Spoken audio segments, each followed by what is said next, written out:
오늘 우리에게 주시는 하나님의 귀한 말씀 누가복음서 18장입니다. 누가복음서 18장 1절에서 8절까지의 말씀. 누가복음서 18장 1절에서 8절입니다.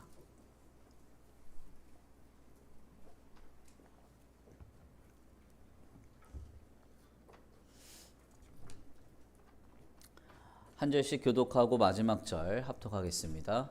예수께서 그들에게 항상 기도하고 낙심하지 말아야 할 것을 비유로 말씀하여 이르시되 어떤 도시에 하나님을 두려워하지 않고 사람을 무시하는 한 재판장이 있는데 그 도시에 한 과부가 있어 자주 그에게 가서 내 원수에 대한 나의 원한을 풀어주소서 하되 그가 얼마 동안 듣지 아니하다가 후에 속으로 생각하되 내가 하나님을 두려워하지 않고 사람을 무시하나 이 과부가 나를 번거롭게 하니 내가 그 원한을 풀어주리라. 그렇지 않으면 늘 와서 나를 괴롭게 하리라 하였느니라. 주께서 또 이르시되 불의한 재판장이 말한 것을 들으라. 하물며 하나님께서 그 밤낮 부르짖는 택하신 자들의 원한을 풀어주지 아니하시겠느냐? 그들에게 오래 참으시겠느냐? 함께 봉독합니다. 내가 너희에게 이르노니 속히 그 원한을 풀어주시리라. 그러나 인자가 올 때에 세상에서 믿음을 보겠느냐 하시니라. 아멘. 할렐루야. 아멘. 할렐루야. 아멘. 오늘도 하나님의 예비하신 은혜가 있는 줄 믿습니다. 귀한 시간 하나님의 은혜로 새롭게 되시고 하나님의 귀한 말씀 가운데 힘을 얻고 변화받는 귀한 시간 되실 간절히 축원합니다. 다 같이 믿음으로 선포하겠습니다. 다 잘 되고 있습니다. 하나님께서 하십니다. 시작. 다 잘 되고 있습니다. 하나님께서 하십니다. 아멘. 다시 한번 믿음으로 선포합니다. 주님을 향한 믿음을 그치지 맙시다. 끝까지 주님을 신뢰합시다. 시작. 주님을 향한 믿음을 그치지 맙시다. 끝까지 주님을 신뢰합시다. 아멘. 네, 끝까지 주님을 신뢰하는 마음으로 예배하러 나온 우리 성도들 모두에게 주님의 풍성한 은혜와 사랑이 충만히 임하는 복된 예배가 되기를 간절히 축원합니다. 오늘은 귀한 시간 귀한 말씀을 통하여서 하물며 하나님께서라는 제목으로 하나님의 귀한 말씀 함께 나누고자 합니다. 우리가 성경을 이해하고 해석할 때 항상 주의해야 하는 전제 중 하나는 성경이라고 하는 이 책은 아주 오래된 고대의 책이라는 점입니다. 그렇기 때문에 오늘날 우리가 가진 사상과 지식, 문화와 배경을 가지고 성경의 많은 부분들을 이해하려고 할 때에는 잘못된 오해나 억측을 낳게 되는 것이 굉장히 주의해야 할 요소인데요. 많은 내용들의 신뢰가 있지만 그 중에서 대표적인 예 하나를 꼽아보자면 아브라함이 이삭을 낳기까지의 과정에 대한 이해의 내용이라고 할 수 있습니다. 아브라함은 아버지와 친척 본토, 그러니까 씨족 공동체를 그가 떠나서 하나님의 약속을 받아 하나님이 지시한 땅으로 그의 삶의 터전을 옮깁니다. 이때 아브라함이 받았던 약속은 크게 두 가지로 정리가 되는데요. 먼저 한 가지는 하나님께서 젖과 꿀이 흐르는 땅 가나안을 내가 내게 주리라 하신 것이고요.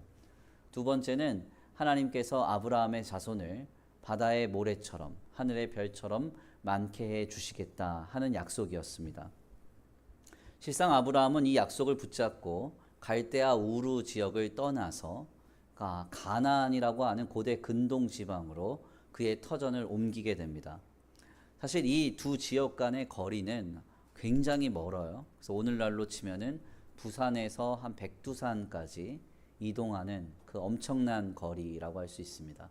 바로 이 거리를 아브라함은 하나님의 약속의 말씀만 믿고 의지하면서 동에서 서로 그 먼 거리를 이동했던 것이죠.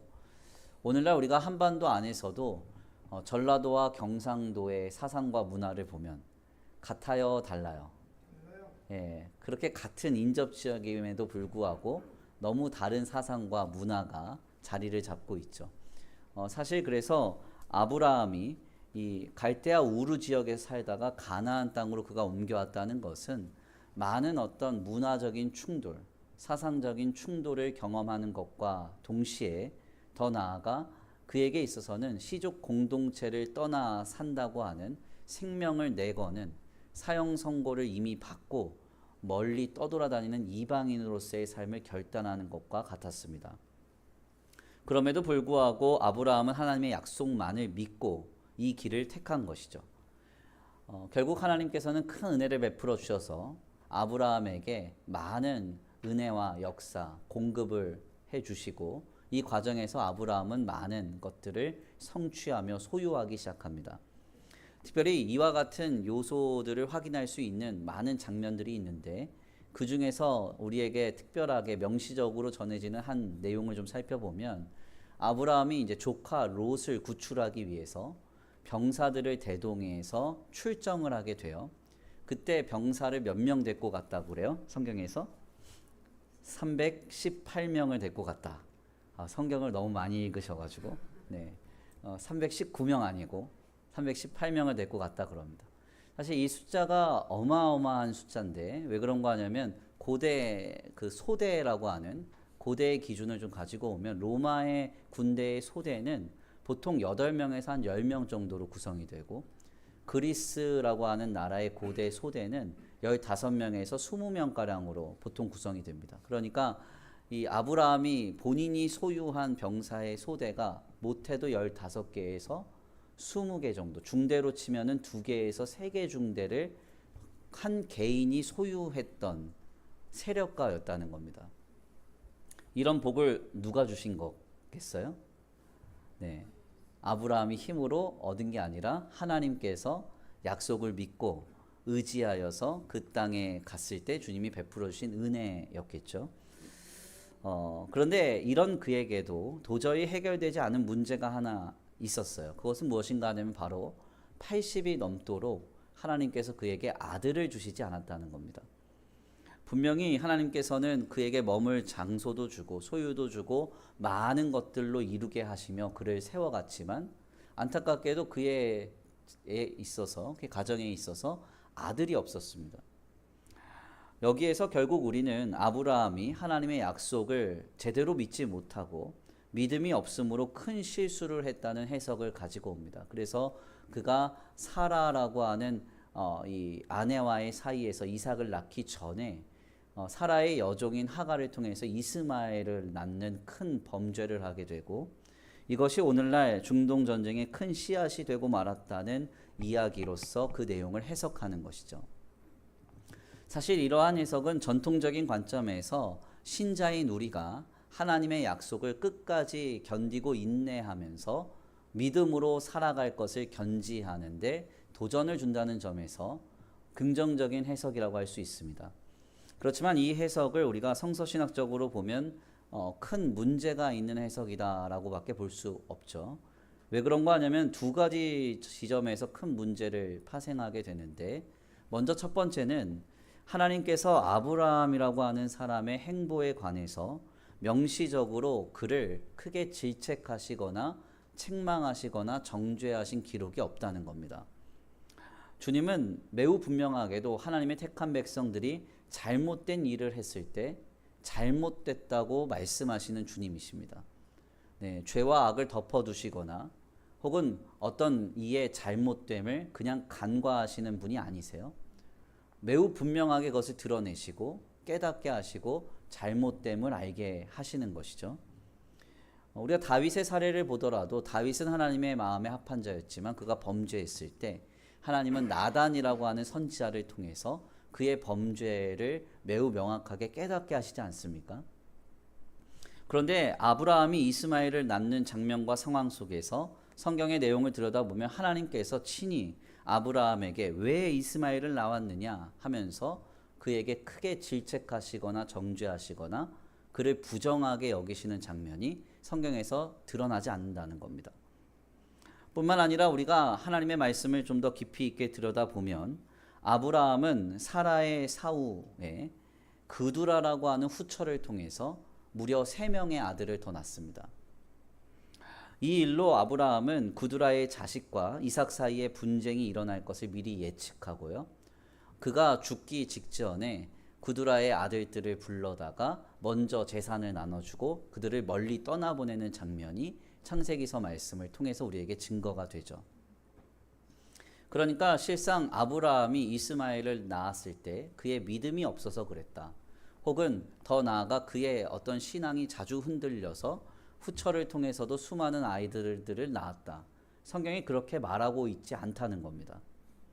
결국 아브라함이 이스마엘을 낳는 이 상황에 관해서 그의 믿음 없음을 지적하는 그 관점은 오늘 우리의 시선과 우리의 문화로 바라보는 관점일 가능성이 높고요.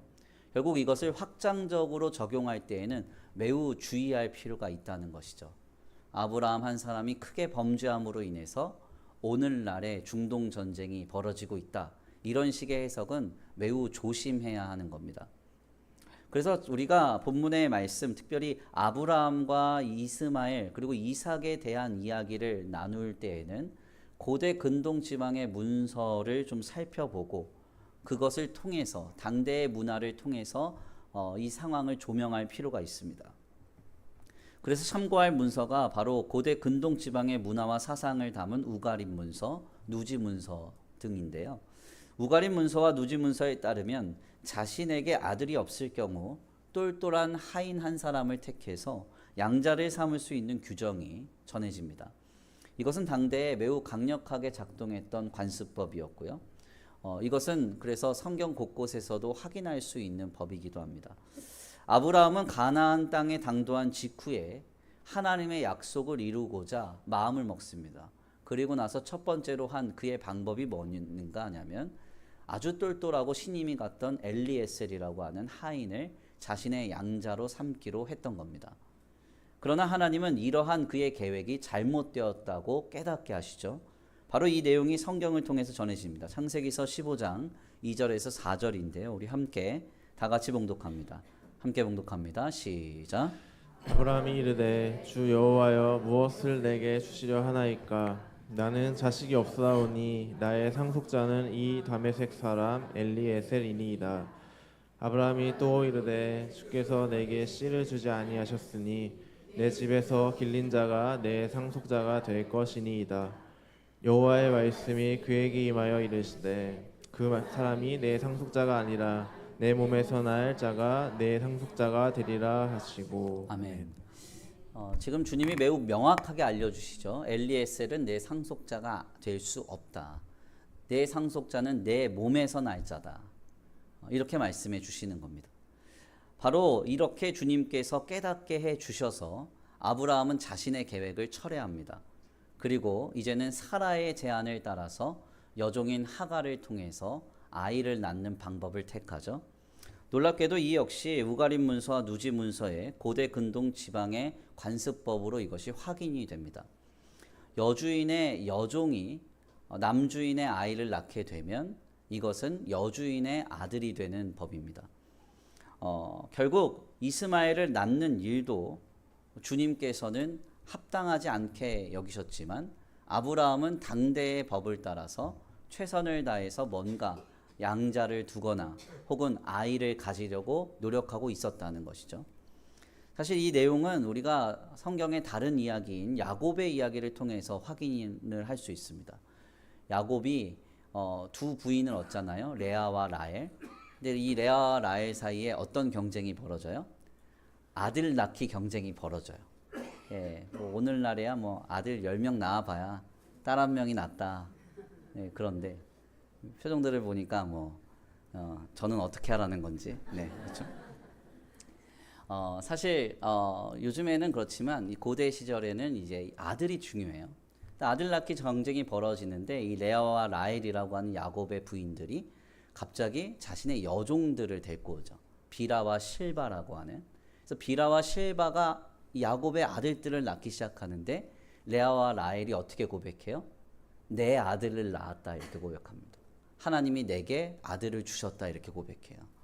그러니까 이게 무슨 이야기인가 하냐면 고대 근동 지방에는 여주인의 허락을 통해서 여종이 남주인의 아이를 낳으면 그것은 여주인의 아이가 되는 겁니다.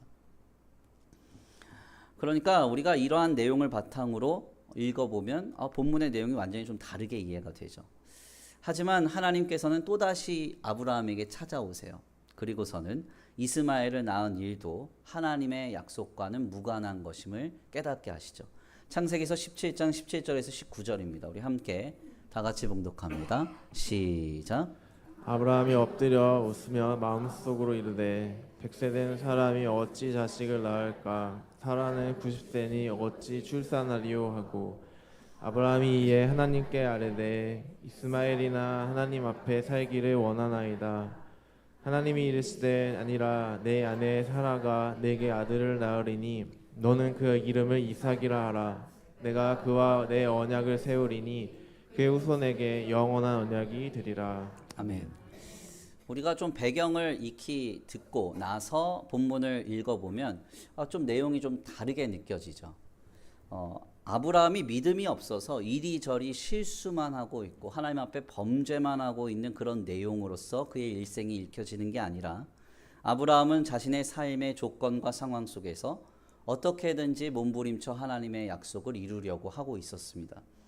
그러나 그 과정에서 그는 너무나 미력했고 부족했고 잘못된 판단을 연속적으로 감당하죠. 그때마다 하나님은 그에게 찾아오셨고 그를 깨닫게 하시고 바른 길을 가게 지도해 주십니다. 결국 이 모든 과정에서 아브라함은 고백하죠. 자신의 힘과 노력, 사람의 방법이 아니라 하나님의 방법으로 하나님은 하나님의 역사를 이루신다는 것을 고백하게 되는 겁니다. 바로 이것이 실상 오늘 우리의 신앙생활의 모형이라고 할 수 있습니다. 오늘 우리 모두는 하나님 앞에서 완벽하게 신앙생활 할 수 없습니다. 어떠세요? 나는 하나님 앞에 완벽하게 신앙생활하고 있습니다. 참 내 모습 보면 하나님도 기가 막히게 기뻐하실 겁니다. 네, 그러면서 신앙생활하는 분 계세요? 네, 그렇지 않죠. 우리는 한없이 미력하고 연약하고 늘 실수투성입니다. 그런데 하나님은 이런 우리에게 약속하시죠.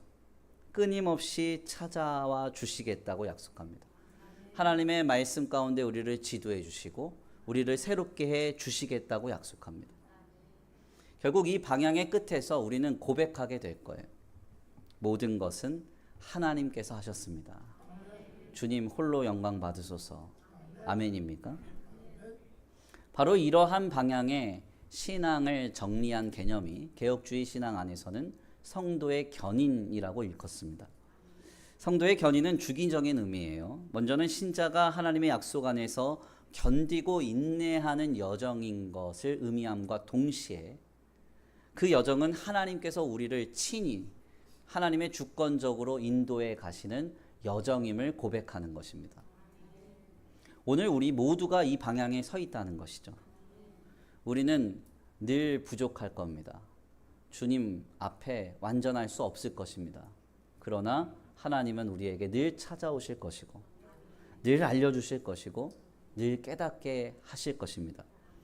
결국 그 끝에서 우리는 주님이 홀로 이루시고 역사하셨음을 고백하게 될 거예요. 그래서 요한계시록서 말씀을 보면 24장로들이 자신들이 받은 면류관을 하나님 앞에 올려드리면서 고백하잖아요. 구원하심이 우리 하나님과 어린 양께 있도다. 아멘. 주님이 하셨다는 거예요. 내가 한 게 아니라 하나님이 인도해 가신 여정이라고 우리 모두가 고백하게 될 것입니다. 오늘 바로 그 은혜를 깨닫고 이와 같은 믿음 안에서 살아가기를 결단하는 주일 되길 간절히 축원합니다. 오늘 본문 말씀은 바로 이런 방향에서 우리에게 큰 도전을 주는데요. 우리가 본문 말씀의 비유를 잘 이해하기 위해서는 두 가지의 내용을 유의할 필요가 있습니다. 먼저 첫 번째로는 본문 말씀에서 증거하는 이 내용이 유대인들의 전형적인 탈무드 해석의 논법인 칼 바호메르라고 하는 논법으로 증거가 되고 있다는 점입니다.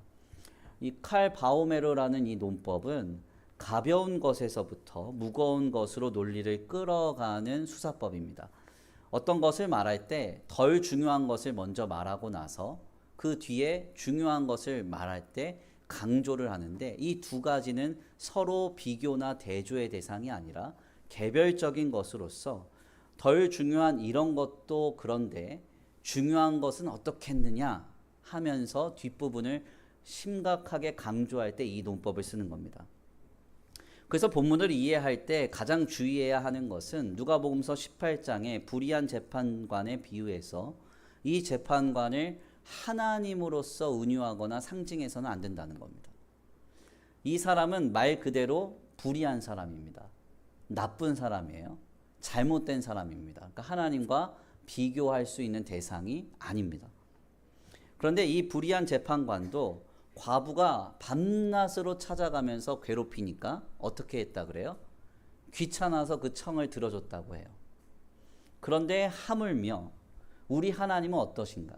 우리 하나님은 완전하신 선이시고 가장 의로우신 주님이신데 그것도 가장 자신의 목숨을 내어놓기까지 사랑하신 택한 백성의 간구를 주님이 모른 척할 수 있느냐? 이 이야기를 말하고 있는 겁니다. 그래서 7절 말씀이 우리에게 전해지죠. 7절입니다. 우리 함께 다 같이 봉독합니다. 7절입니다. 시작. 하물며 하나님께서 그 밤낮 부르짖는 택하신 자들의 원한을 풀어주지 아니하시겠느냐? 그들에게 오래 참으시겠느냐? 아멘. 하물며 하나님께서 아멘입니까? 우리 하나님은 불의한 분이 아니시거든요. 완전하신 선이시거든요. 그 주님이 자기 자신을 내어주시기까지 사랑한 우리의 간구 어떻게 취급하시겠어요?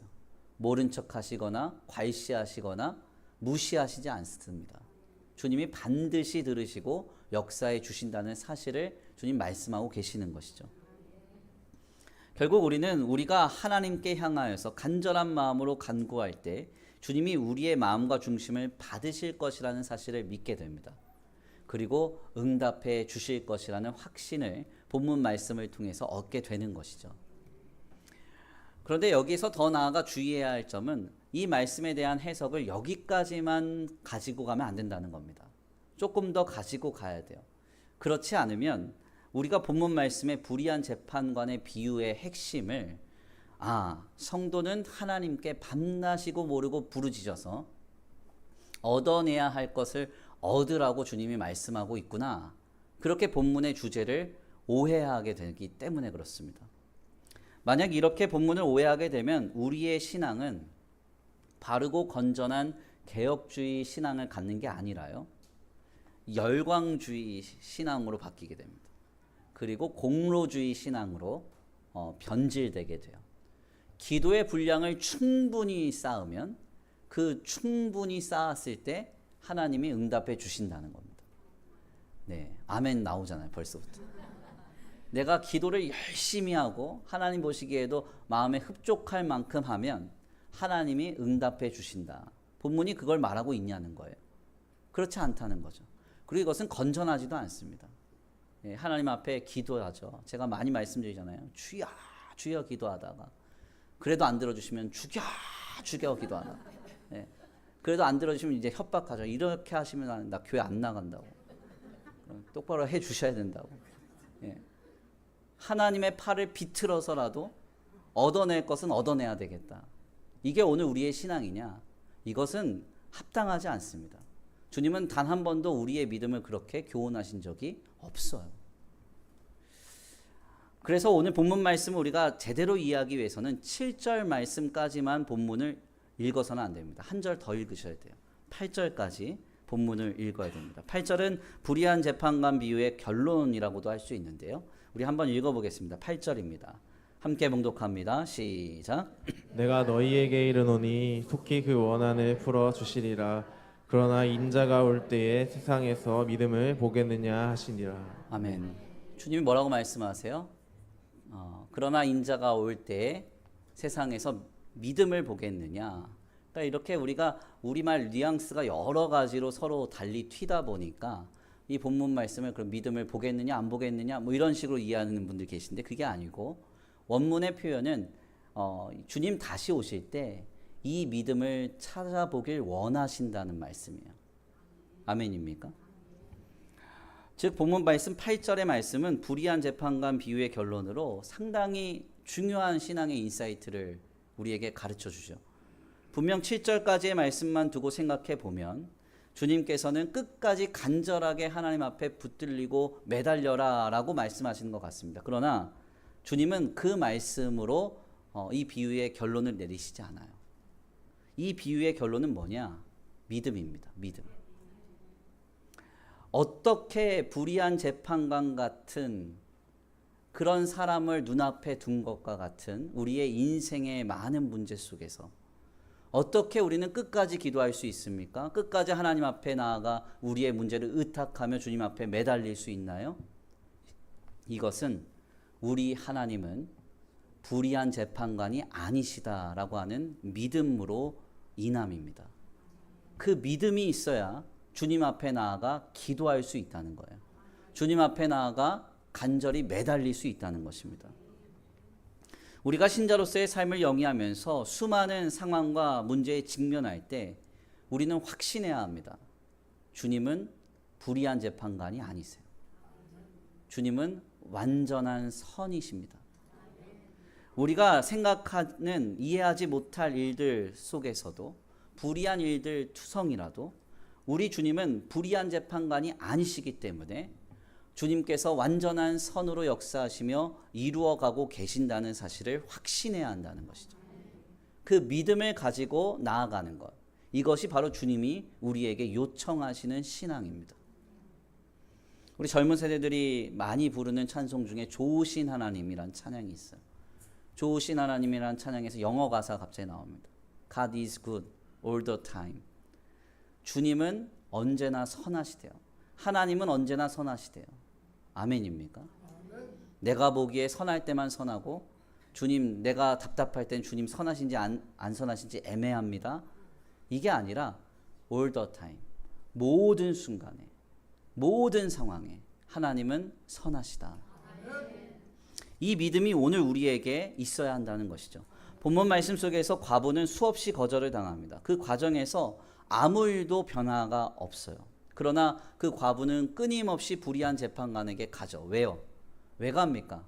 사람이 착해서 재판관이 선하다고 믿어서 아니에요. 언젠가는 정의가 이루어질 것이라는 소망 때문에 그 소망 가지고 간 거예요. 주님은 이 상황을 우리에게 전제를 하면서 말씀하세요.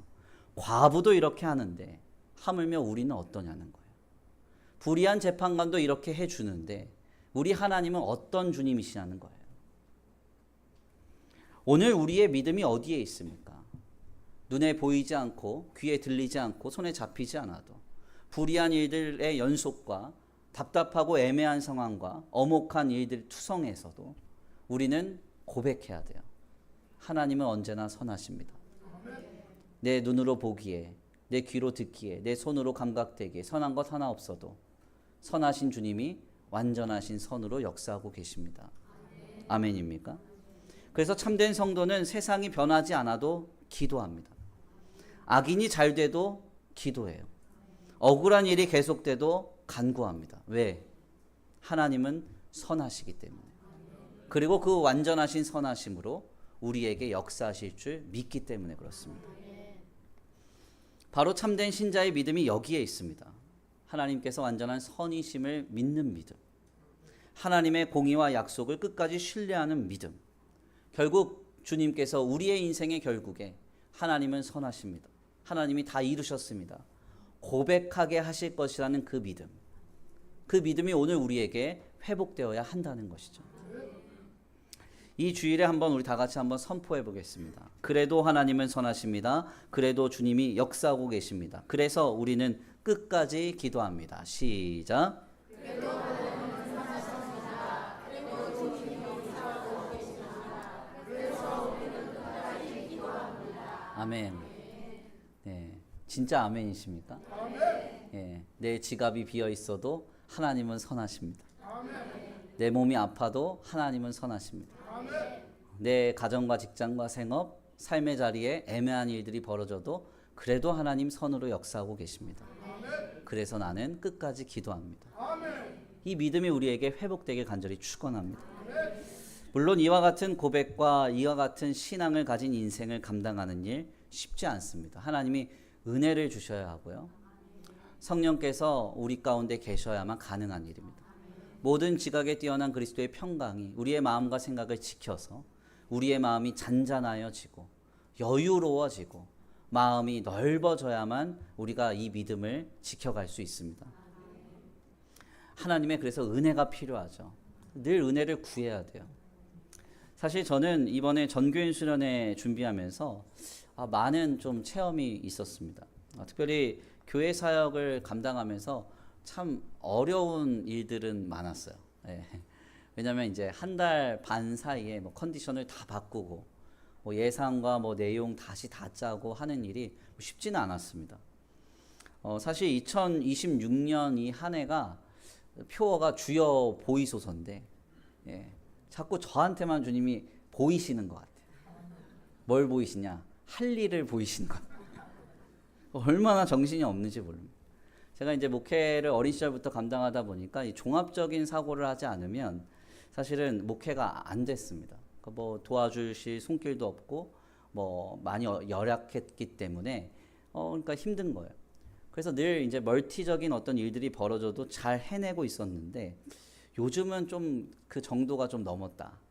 이런 생각을 많이 합니다. 그래서 뭐 준공 문제, 하자 문제, 뭐 등기 문제, 세금 문제, 뭐 교회 예산 문제, 뭐 또 수련회가 달라지니까 수련회 기획과 뭐 예산, 뭐 내용 몇 면을 다 얘기하자면 이게 보통 일이 아니에요. 네, 그래서 참 이제 고단하게 지내고 잠깐 짬이 날 때마다 이거 좀 쉬어야 되겠다. 쉬기 바쁩니다. 그런데 이제 제가 이렇게 수련회 준비에 박차를 가할 때쯤에 딱 시작 지점에 어떤 목사님하고 이제 구치소 원래회 때 이렇게 만났는데 아주 큰 교회 한 4천 명 정도 모이는 큰 교회 담임하는 목사님 만났는데 그 목사님이 저한테 아주 강력하게 도전하시더라고요.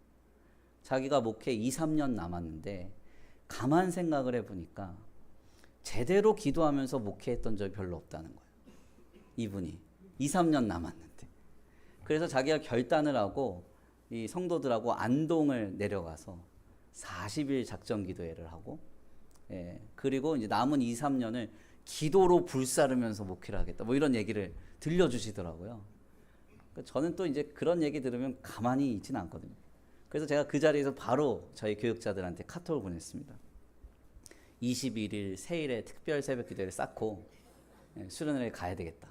그래서 보냈어요.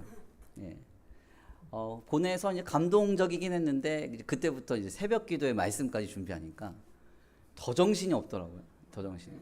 그래서 제가 어떤 날은 하루에 각기 다른 설교를 4번 한 적이 있습니다. 그래서 그날만 5번 설교를 했는데 너무 이게 막 고단하고 어렵게 그렇지만 기도하면서 하나님 은혜로 이렇게 막 준비를 해갔습니다. 자, 이 정도로 했다고 하면 수련회 때 정말 아무 문제 없이 순적하게 인도가 돼야 되겠죠. 표정들을 보니까 뭐 별로 뭐 관심도 없으신 것 같은데. 근데 이게 참 보니까 수련회 첫날부터 일정이 꼬이더라고요. 그렇게 서둘러가지고 오전 6시 반에 이제 차를 타고 출발했어요. 전 많이 걸려야 4시간 반, 많이 걸리면 한 5시간 걸리겠다. 이렇게 해서 출발을 했는데 첫날 이제 7시간 넘게 걸렸습니다. 7시간. 제가 강단에서 여러 번 말씀드리지만 저는 멀미에 취약합니다. 차, 배, 비행기 할 거 없이 다 멀미합니다. 얼마나 제가 버스 안에서 답답하고 고단했겠습니까? 제가 그래서 이제 기사님한테 옆에 가가지고 이 티맵을 보여드리면서 이 길로 가면 빠릅니다. 저 길로 가면 빠릅니다. 몇 번 얘기했거든요. 나중에는 얘기하지 말래요. 이 길이나 저 길이나 다 막힌다고. 근데 희한하게 그분이 선택하는 길로 갈 때마다 30분씩 늘어나. 제가 바로 뒤에 앉아서 얼마나 속이 터지든지. 첫날부터 뭐 타임 스케줄이고 뭐고 다 꼬이기 시작했어요. 그래도 순간순간 이제 교육자들끼리 모여가지고 잠깐 기질을 좀 발휘하고 또 변경도 하고 유연하게 바꾸기도 하고 그래서 이제 조정에 가는데요. 둘째 날 아침이 됐는데 제가 새벽에 잠에서 깼습니다. 빗소리가 얼마나 세게 내리는지. 그래서 비가 너무 많이 오니까 그 빗소리가 너무 세가지고 제가 새벽에 잠이 깬 거예요. 참 하나님 무심하시지. 그렇게 기도했다고 하면은 올려던 비도 안 와야 되잖아. 그 속초 지역만 구멍이 뻥 뚫린 것처럼 비가 안 오게 하시던가. 근데 비가요, 이게 그칠 비가 아니에요. 그칠 비가. 그래서 아침에 이제 교육자 카톡을 열어보니까 우리 교육자들이 걱정이 돼서 목사님 이거 다 전체 실내 행사로 바꿔야 됩니다. 해가지고 실내 계획을 다 저한테 보냈어요. 제 마음에 깊은 실망이 찾아왔죠. 그렇지만 이제 기도하면서 아침 예배를 드리고 우리 성도님들에게 선포했습니다. 하나님이 우리에게 가장 좋은 것을 주실 것이다. 하나님이 이 믿음을 받으신 것 같아요. 그래서 주님이 은혜를 주셨는지 다행히도 12시 반부터 비구름이 완전히 물러갔습니다. 그래서 무덥지도 않은 선선한 일기 가운데 얼마나 감사하게 2일차 사역을 감당했는지 몰라요. 제가 이 일이 너무 감격스러워서 이 레이더 사진을 제가 캡처해가지고 영원히 보관하고 있어요. 저기 써있죠. 7월 18일 12시 50분. 저기 보면 이제 속초에서 비구름이 아예 다 나갔어. 네. 영원히 간직할 겁니다. 제가 이번 수련회를 통해서 평생의 교훈 하나 얻었습니다. 일평생 내가 할 말은 하나뿐이구나. 그래도 하나님은 선하시다. 그래도 주님이 역사하고 계신다. 나는 하나님께 기도할 뿐이다. 아멘입니까? 물론 이 고백은 주님이 비구름 물러가게 해주셔서 한 고백은 아닙니다. 저는 이제 당일에 폭우가 계속 왔어도 뭔가 하나님이 그럴 만한 이유가 있겠지 생각해요. 우리가 많은 인원이 움직였잖아요. 그리고 속초에 또 요즘에 해외여행을 못 가니까 원화가 가격이 떨어져가지고 그러니까 얼마나 많은 인파들이 몰렸겠어요. 그러니까 하나님이 우리를 안전하게 하시려고 실내에 묶어 두셨겠구나. 그렇게 생각했을 것 같아요. 이러든지 저러든지 하나님께서는 선하십니다. 그리고 우리가 생각하지 못한 완전한 선하심으로 오늘도 다스리시며 일하고 계셔요. 우리가 그 믿음을 회복해야 됩니다. 이것이 우리의 신앙의 전부예요. 주님은 선하십니다. 내 눈으로, 내 귀로, 내 감각으로 느껴지지 않아도 하나님은 선하심으로, 완전한 선으로 공의 가운데 일하고 계십니다. 이 믿음을 우리가 지켜가야 한다는 것이죠.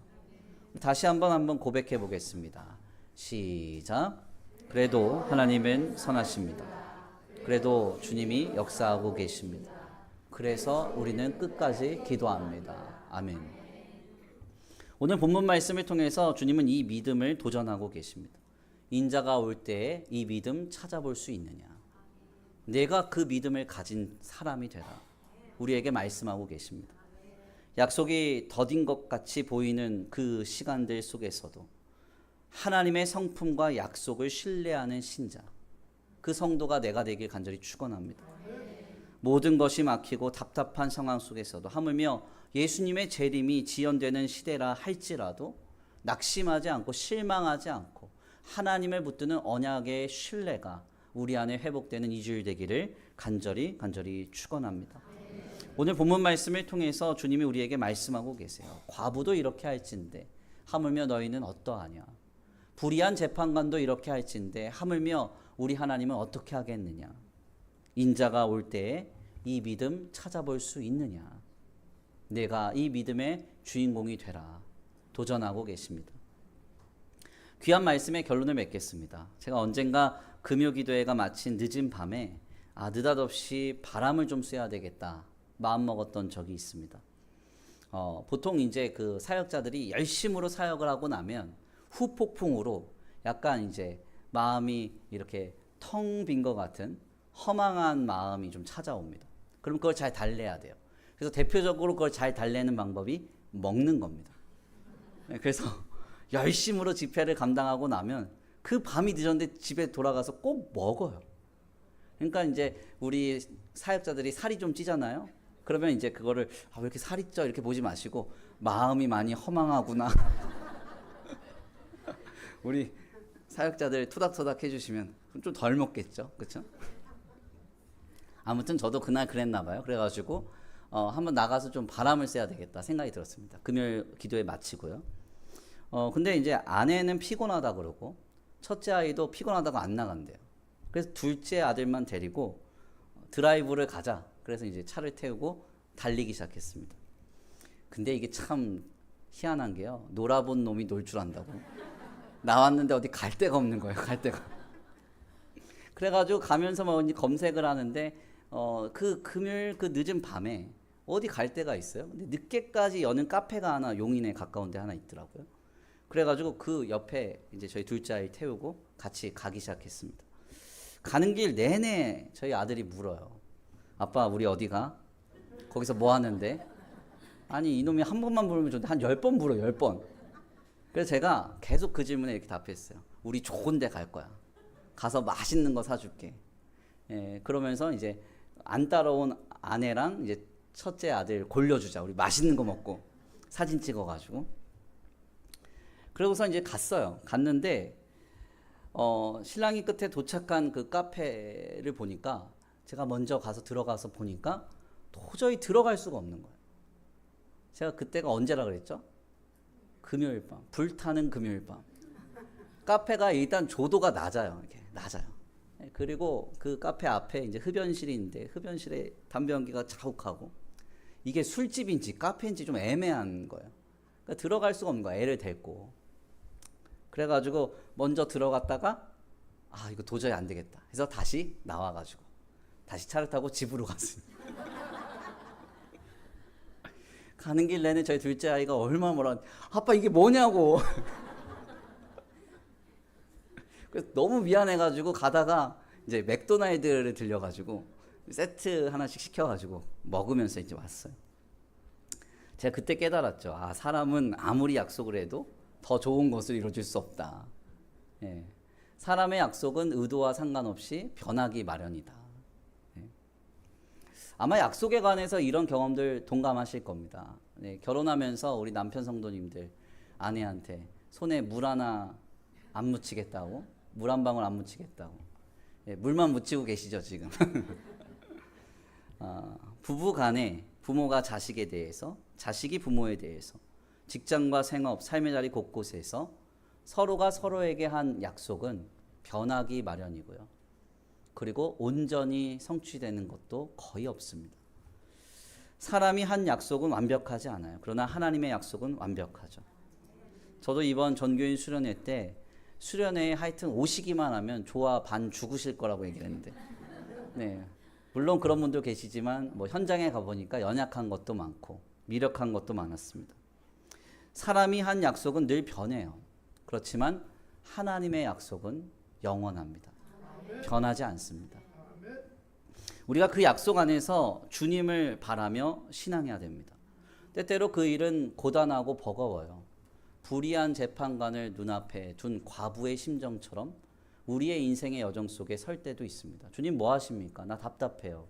힘듭니다. 고단합니다. 주님 속히 역사해 주셔야 됩니다. 이런 다급한 마음으로 주님 앞에 설 때도 많이 있습니다. 그러나 주님 우리에게 그때 내 믿음을 보이라고 말씀하세요. 담대하게 고백하고 선포하십시오. 우리 함께 다 같이 한번 고백해 볼까요? 그래도 시작. 그래도 하나님은 선하십니다. 그래도 주님이 역사하고 계십니다. 그래서 우리는 끝까지 기도합니다. 아멘. 권하옵기는 끝까지 하나님을 신뢰하십시오. 하나님께서 결국 자신의 완전하심과 선하심을 우리에게 나타내 보이시리라 믿습니다. 그 믿음의 주인공 되시길 간절히 축원합니다. 우리 이 시간 귀한 말씀 붙잡고 함께 찬양으로 결단하겠습니다. 내 영혼 안전합니다. 찬양의 가사를 생각하시면서 고백하겠습니다.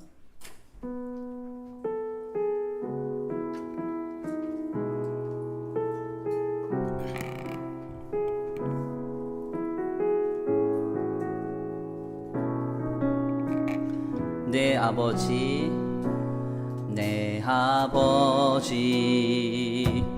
그 품 안에서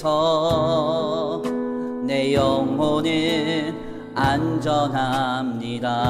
주 손길로 내 삶을 안으시니 그 평강이 나를 덮음. 다시 한번 고백합니다. 내 아버지 그 품 안에서 내 영혼은 안전합니다. 주 손길로 내 삶을 알으십니다. 삶을 하느시니 그 평강이 나를 덮습니다. 아멘 아멘. 나 비록 넘어지며 흔들리지만 주 내 안에 거하며 나를 붙드시니 내 생각을 주께로 돌리고 주시는 평강의 옷을 입습니다. 주 약속 안에서 내 영혼 평안해. 내 뜻보다 크신 주님의 계획 나 신뢰해. 두려움 다 내려놓고 주님만 의지해. 주 안에서 내 영혼 안전함. 다시 한번 고백합니다. 내 아버지 주님 품 안에서 주 품 안에서 내 영혼은 안전합니다. 아멘 아멘. 주 손길로 내 삶을 안으십니다. 내 삶을 안으시니 그 평강이 나를 덮습니다. 나 비록 넘어지며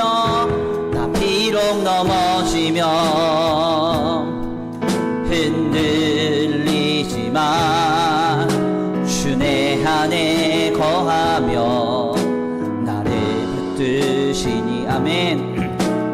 내 생각을 주께로 돌리고 주시는 평강의 옷을 입습니다. 주 약속 안에서 내 영혼 평안해. 내 뜻보다 크신 주님의 계획 나 신뢰해. 두려움 다 내려놓고 주님만 의지해. 주 안에서 내 영혼 안전함. 주 약속 안에서 내 영혼 평안해. 내 뜻보다 크신 주님의 계획 나 신뢰해. 두려움 다 내려놓고 의지해. 주 안에서 내 영혼 두 손 높이 들고 마지막으로 고백합니다. 주 약속 안에서 내 영혼 평안해. 내 뜻보다 크신 주님의 계획 나 신뢰해. 두려움 다 내려놓고 주님만 의지해. 주 안에서 내 영혼 안전합니다. 아멘. 우리 이 시간 함께 기도하기 원합니다. 하나님, 나는 주님 안에서 안전합니다. 주님 완전한 선이시고 선이신 주님께서 우리의 삶을 하나님의 선하심으로 다스리실 줄 우리가 확신하기 때문에 주님 우리는 안전합니다. 평안합니다. 자유합니다. 하나님 이 믿음 가지고 살아가게 하여 주시옵소서. 이 마음이 흔들릴 때마다 우리의 신앙을 굳게 견지할 힘 주시고 성령으로 은혜 내려주시고 모든 지각에 뛰어난 그리스도의 평강으로 우리의 마음과 생각을 지켜 보호하여 주시옵소서.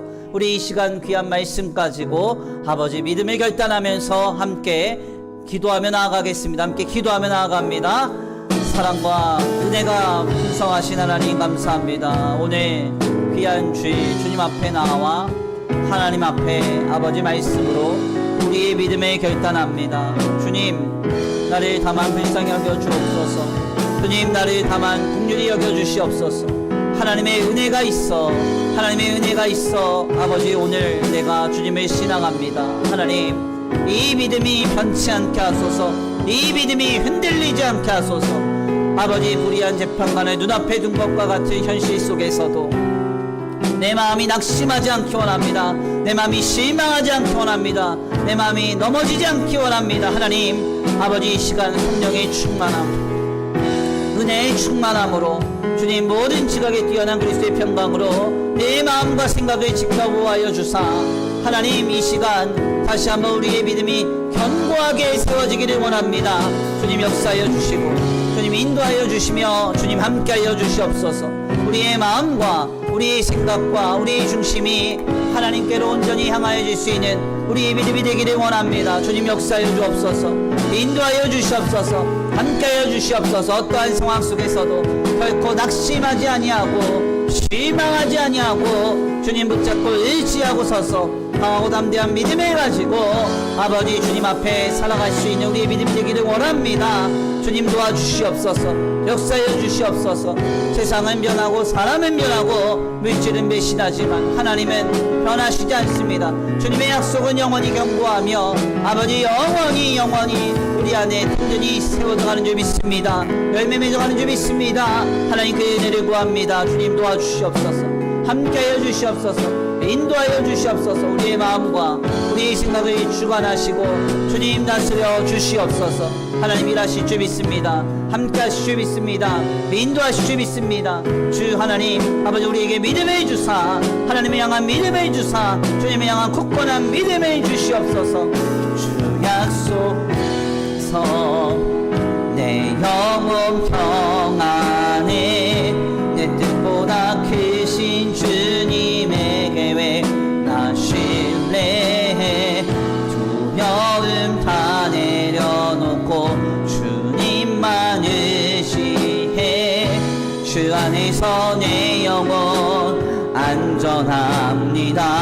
안전합니다. 주 약속 안에서 내 영혼 평안해. 내 뜻보다 크신 주님에게 왜 나 신뢰해. 두려움 다 내려놓고 주님만 의지해. 주 안에서 내 영혼 안전합니다. 아멘. 하나님 감사합니다. 귀한 시간, 귀한 자리로 주님 인도하여 주셔서 감사합니다. 하나님, 그렇습니다. 오늘 우리에게 믿음이 있습니까? 아버지, 불의한 재판관 앞에서 그토록 매달렸던 과부의 모습, 우리가 볼 때 과부도 이렇게 하는데 우리는 어떠합니까? 불의한 재판관도 이렇게 해준다고 하는데 하물며 우리 하나님께서 우리에게 가장 선한 것으로 베푸시며 역사해 주시지 않겠습니까? 주님, 이 믿음 가지고 끝까지 견디고 인내할 수 있는 우리의 신앙이 되기를 원합니다. 주님, 믿음을 지켜갈 수 있는 힘을 성령의 은혜로 공급하여 주시고 하나님의 놀라운 역사로 우리 가운데 함께하여 주사 모든 지각에 뛰어난 그리스도의 평강이 우리의 마음과 생각을 지켜 보호하게 하여 주시옵시고 그로 인하여서 믿음이 더욱 견고하여져서 모든 순간에 우리 하나님은 완전한 선이시다. 그래도 주님은 선하십니다. 그리고 주님은 일하고 계십니다. 그래서 우리는 기도합니다. 담대하게 고백하며 살아갈 수 있는 우리의 믿음 되게 하여 주시옵소서. 오늘 귀한 주일 주님 앞에 나와 예배하고 돌아갑니다. 주님, 한 주간 주님과 동행하기를 원하오니 우리의 발걸음 주관하여 주사 한 걸음 한 걸음 살아낼 때에 주님께서 맺어주시는 선한 결실이 30배, 60배, 100배로 열매 맺는 복된 한 주간 되게 하여 주시옵소서. 이 시간 주님 앞에 귀한 예물 올려드립니다. 이 예물 쓰여지는 곳곳마다 영혼과 생명이 살아나게 하시고 하나님의 나라와 주님의 복음을 위하여 쓰임받는 거룩한 예물 되게 하여 주시옵시되 드려진 손길 위에 복의 복을 더하사 하늘의 신령한 복과 땅의 기름진 복으로 차고 흔들어 넘치도록 채워주시며 주님의 강하고 능한 손을 펼치사 아버지 성도의 가정과 생업 위에 하나님께서 공급하시는 복이 차고 흔들어 넘치도록 더하게 하여 주시옵소서. 도시주 믿고 감사함 올려드리오며 사랑과 은혜가 많으신 우리 구주 예수 그리스도의 이름으로 감사하며 기도 올려드립니다. 아멘. 이제는 우리 주 예수 그리스도의 은혜와 성부 하나님의 극진하신 사랑하심과 성령 하나님의 내주교통하심이 그래도 하나님은 선하십니다. 그래도 선하신 주님 우리 가운데 역사하고 계십니다. 그래서 우리는 끝까지 기도합니다. 이 믿음을 가지고 살아가기로 결단하는 모든 성도들 머리머리 위에 이제로부터 영원토록 함께 있을지어다.